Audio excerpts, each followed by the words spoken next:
कुछ पैसा देना, ये दाढ़ी बनवा लेती। देखो हमार दिमाग मत खराब करो।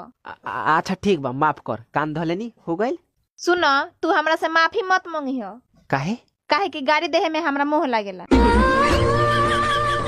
जाकर तो धोइए देले हो खबू, माने वो काम तोरा से ठीक से ना होला। सुनो, ज्यादा गर्मी मन देखाव, तू हो, हम अपना बाप के होइले ना होई। बाप कहले नहीं तो के कर है? चाचा के। ए राजा तनी जाई ना बहरवा। हेलो। हाँ, के बोलता? अरे हम केहू हैं, छोड़ा ना एथी। बोलो का हाल बात तहरा दीदी के हो। बाक सुबह से 5 गो के बता देनी। ठीक बिया। हाँ बोलिए, अब तबीयत कैसा है? देख सब तबीयत तो ठीक बा, लेकिन हई दवाई ना बहुत कारा बा। अरे तो कोई बात नहीं, चिकना के साथ पीजिए।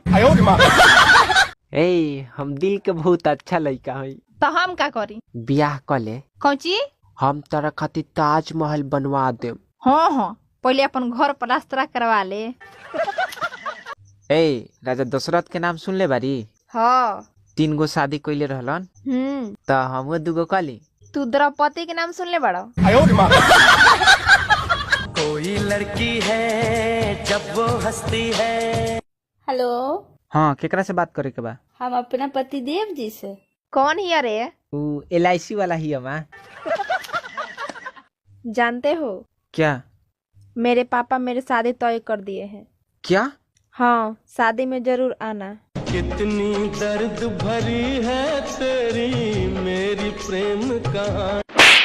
गीत गावे के ना आवे कौनी हो? ए तोरा भाई के कुछ ना बुझला का? साला ऑर्केस्ट्रा के रिकॉर्डिंग करके हमरा के भेजले बा। हाँ तो का हो गल? पूरा खानदाने सोन की बा। सोन की का कलह? ए कैसे कलह? कैसे कलह? मुंह से। तनी एगो रोटी दो ना। एगो 20 गो रोटी खा गनी अभी मांगते बनी। आ छोड़ी होने केगी न तवे। आया नु और जानी धनी में के चोर राजा।